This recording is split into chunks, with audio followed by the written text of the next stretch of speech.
The Atlanta Hawks go on a rally late and steal Game 2 here inside Madison Square Garden. I'm here with SNY NBA insider Ian Begley. And Ian, the Knicks were outscored 28-15 in the fourth quarter. What went wrong for them in that quarter? Yeah, I think you look at the offensive process. I think they were 5 for 22 in that quarter. I'm not sure if they tightened up a little bit as this game got close, as the crowd started to moan.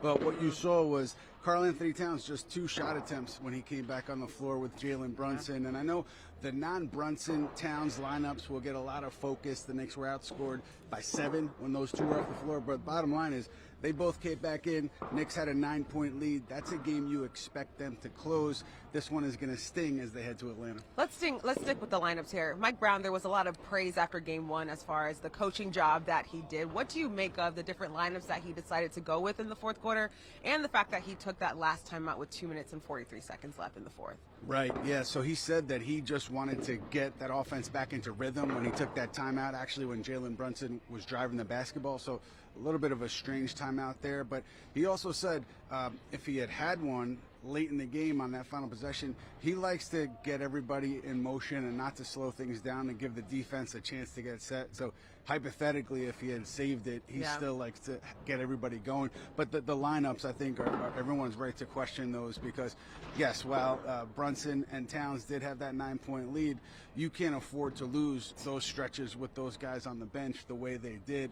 And they were outscored by 7 with those 2 when they were off the floor, but it felt like it was a significant 7 points because it felt like momentum swings when those 2 were not on the court. For sure. And Mike Brown said they just need to lock in late in games. Now they have to go to Atlanta and try to win 1, if not 2 of those games down there. What do you need to see from the Knicks for them to take Game 3? I mean, look, you have to clean up what happened in the fourth quarter. You clean up the offensive process, particularly Jalen Brunson. I believe he was 10 for 26, and then Towns, the 2 shots in the fourth quarter. Something I think needs to change there process-wise. But the bottom line is you lose a winnable game at home. You had a chance to go down to Atlanta up 2-0 and really put this series away. You've given this young Hawks team life, and even if you get through this series, it's something that could still catch up to you. The idea this is going to be a tougher series than it had to be because of this Game 2 loss. Mike Brown saying that the Hawks were playing with a level of desperation, and it worked out for them. We'll see if the Knicks can bounce back in Game 3 on Thursday. We now welcome in John Jastremski and Sal Licata for more on the Knicks. All right, Sal, let's work backwards here. They had their chance, but what's upsetting you the most right now about this Game 2 loss? It's everything. It's the same thing, guys. We've been doing this for years. Why can't this team just handle a first-round matchup with ease or put away a game that they have a big lead in with ease, reminiscent of Game 1 against the Pacers a year ago? This game was in total control, a total choke job by the Knicks. The thing, if you want me to pick out one specific thing, although it's not one thing, it's a million things, how could OG Anunoby not hit 1 free throw? Again, at the free throw line, Shade to Starks and the 90s missing free throws here. I mean, what are they doing? Couldn't hit a shot. Mike Brown couldn't coach toward the end of the game. I don't care whether they had a timeout or not. He did not do a good job. But OG Anunoby missing free throws there. Just a total embarrassing collapse in a game that had no business even being close, let alone the Knicks losing.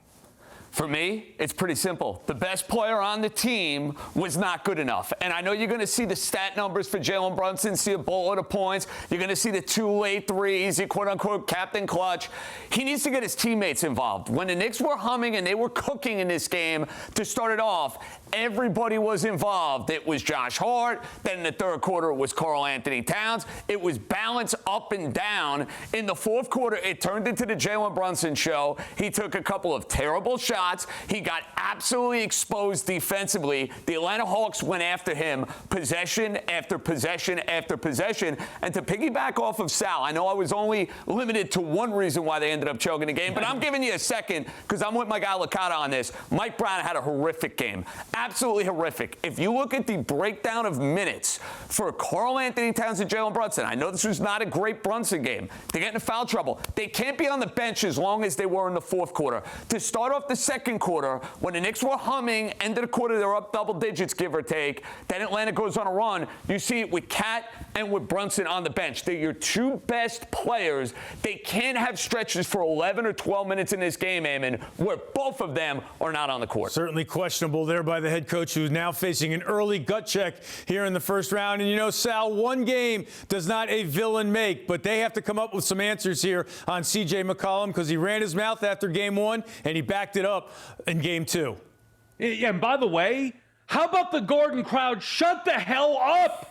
They started this thing. The Knicks were in control. They start taunting McCollum because of the little spat with Alvarado. And guess what happened since then? McCollum started to get his teammates involved. They're knocking down threes left and right. They get back into the game. And then McCollum couldn't miss at the end. And again, the Garden crowd creates another villain that comes back to haunt the Knicks. How many times do we got to see it? I mean, good God, I'm tired of it. It's been 30 years. It's the same story. Trae Young, Reggie Miller, now it's McCollum. Pick a guy. They torment the Knicks. This was a game the Knicks should have won with ease. Why even get on McCollum? Who cares? It's the loser Atlanta Hawks, and you're waking him up, creating now a villain and a story with him. I couldn't stand that. McCollum has played his rear end off so far in 2 games. You know what? Good for him. You tip your cap. The Hawks were the better team. Somehow they were the better team tonight in that fourth quarter. See, here's the problem. These guys are all going to feed off the energy of what they've seen from Halliburton last year to Trae Young. Now you've seen it with C.J. McCollum. The bottom line is, you get that stage at Madison Square Garden, you want to go and be the villain. You want to go and put on a show. That's exactly what McCollum was able to do. Hats off, lights out in both of these games. Didn't think he had it in him to go off the way that he did. And now, this series looked dead after game one. It looked dead for the first 3 quarters of game two. Now you got a series on your hands. I still think the Knicks are going to win the series. I still think they're a better team. But what happened to the idea of having a nice, easy first-round series? They can't. They're incapable of it because of performances like this. Now buckle up, Eamon. We're going to be here for a while. Didn't you just hear Sal? It's been 30 years. What do you mean easy? This is the Knicks. They don't do anything easy.